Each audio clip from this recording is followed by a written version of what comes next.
मेरे ऊपर जो पहली एफआईआर हुई है अध्यक्ष जी 27 अगस्त 2020 को लखनऊ में, उस पहली एफआईआर में जो क्राइम मैंने किया है, जो अपराध मैंने किया है, वो 1970 में किया है।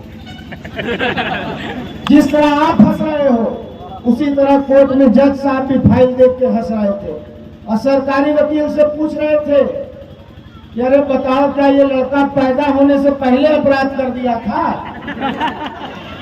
कुछ नाम, कुछ हस्तियां होती हैं जो मिटती नहीं है, ये नाम जिंदा है और इंशाअल्लाह ता क़यामत जिंदा रहेगा, ये नाम खत्म होने वाला है। मैं आपसे कहना चाहता हूँ, क्या कसूर है हमारा, क्या जुर्म है हमारा? कोई हमने योगी जी, मोदी जी का खेत थोड़ी ना कब्जा कर लिया था, कोई हमसे उनका मेड़ का और डांड का झगड़ा थोड़ी ना था। कसूर यही है कि अगर कोई गरीब मजलूम बेसहारा अपना दुखड़ा रोते हुए, अपना आंसू बहाते हुए हमारे दरवाजे पर या जेल पर हमसे मिलने आ जाता था और अपनी दास्तान बयान करता था, तो मुख्तार अंसारी साहब और अंसारी परिवार के लोग ये नहीं देखते थे कि सामने कौन खड़ा है, उस गरीब के साथ उसके लिए खड़े हो जाते। जब कोई सामंतवादी फिरका परस्त हमारी माँ बहनों की इज्जत आबरू की तरफ अपना हाथ डालता था, तो मुख्तार अंसारी उस जालिम का पंजा मरोड़ने का काम करते थे। अगर यही अपराध है, यही गुनाह है, यही जुर्म है, तो आपके किए हुए इस मदद को, इस सजा को हमने पाया और भारतीय जनता पार्टी और आरएसएस के नेताओं ने मेरे वालिद मरहूम मुख्तार अंसारी साहब को और अफजाल अंसारी साहब को खरीदने के लिए ऑफर भेजा। उनसे कहा कि धर्म और जात की राजनीति करके लोगों को बांटिए और हम आपको इसके बदले पैसा भी देंगे, सुरक्षा भी देंगे, आपके मुकदमों में भी आपको राहत देंगे। मेरे वालिद ने और सांसद जी ने इस ऑफर को लात मार दिया और कहा कि हमारे पूर्वजों ने और हमने कभी धर्म और जात के नाम पर राजनीति नहीं किया है। हम गरीब की सेवा और उसकी खिदमत उसका धर्म और जात देखकर नहीं करते हैं, बल्कि जो हमारे दरवाजे पर रोता हुआ आता है हम उसको हंसा के, आंसू पोंछ के भेजने देते हैं। और उसके बाद जुल्म का दौर शुरू हुआ। मेरी माँ के ऊपर 16 मुकदमा, 500 रुपए के वोट चोरी का मुकदमा, 2 साल में मेरे बड़े भाई श्री अब्बास अंसारी जो मऊ सदर से विधायक हैं, 2 साल के अंदर 12 मुकदमा रासुका लगा दिया। हाईकोर्ट ने रासुका खत्म कर दिया, कह दिया कि लीगल था। जिस दिन रासुका खत्म हुआ उस दिन गैंगस्टर लगा दिया। 4 दिन पहले माननीय इलाहाबाद हाईकोर्ट ने उस गैंगस्टर को भी खत्म कर दिया। मेरे ऊपर झूठे मुकदमे, मेरे पैदा होने से पहले के मुकदमे। मैं पैदा हुआ हूं 1998 में और मेरे ऊपर जो पहली एफआईआर हुई है अध्यक्ष जी 27 अगस्त 2020 को लखनऊ में, उस पहली एफआईआर में जो क्राइम मैंने किया है, जो अपराध मैंने किया है, वो 1970 में किया है। जिस तरह आप हंस रहे हो उसी तरह कोर्ट में जज साहब भी फाइल देख के हंस रहे थे और सरकारी वकील से पूछ रहे थे कि अरे बताओ, क्या ये लड़का पैदा होने से पहले अपराध कर दिया था? मेरी माँ 72 में पैदा हुई है और हम पे मुकदमा है 1970 का। मेरी भाभी को जेल भेज दिया। वो अपने पति से, मेरे भाई से जेल मिलने गई।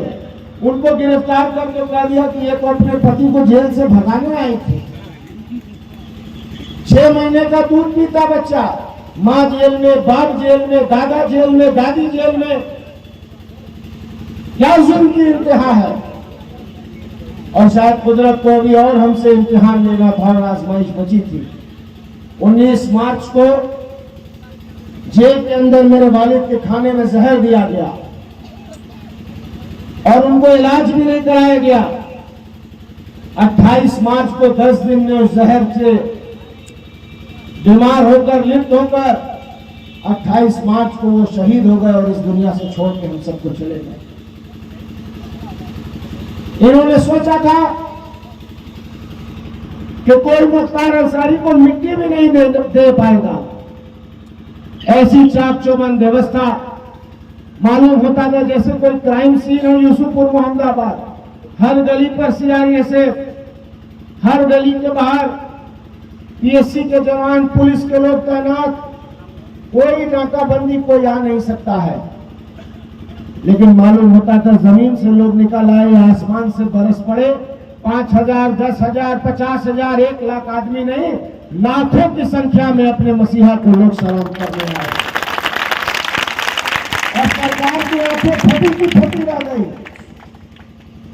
मैं आपसे पूछना चाहता हूं, कल दिल्ली के मीडिया के लोग आए थे और सांसद जी को और मुझको चिढ़ा रहे थे कि अब तो मुख्तार अंसारी साहब इस दुनिया में नहीं रहे, अब तो उनकी दबंगई नहीं चलेगी, अब आपको वोट कौन देगा, अब तो उनको कोई नहीं याद करेगा।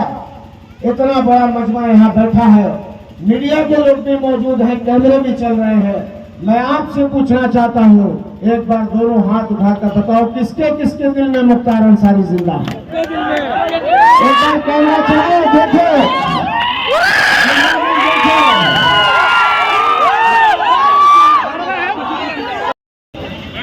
कुछ नाम, कुछ हस्तियां होती हैं जो मिटती नहीं है, ये नाम जिंदा है और इंशाअल्लाह ता क़यामत जिंदा रहेगा, ये नाम खत्म होने वाला है। मैं आपसे कहना चाहता हूँ, क्या कसूर है हमारा, क्या जुर्म है हमारा? कोई हमने योगी जी, मोदी जी का खेत थोड़ी ना कब्जा कर लिया था, कोई हमसे उनका मेड़ का डांड का झगड़ा थोड़ी ना था। कसूर यही है कि अगर कोई गरीब मजलूम बेसहारा अपना दुखड़ा रोते हुए, अपना आंसू बहाते हुए हमारे दरवाजे पर या जेल पर हमसे मिलने आ जाता था और अपनी दास्तान बयान करता था, तो मुख्तार अंसारी साहब और अंसारी परिवार के लोग ये नहीं देखते थे कि सामने कौन खड़ा है, उस गरीब के साथ उसके लिए खड़े हो जाते।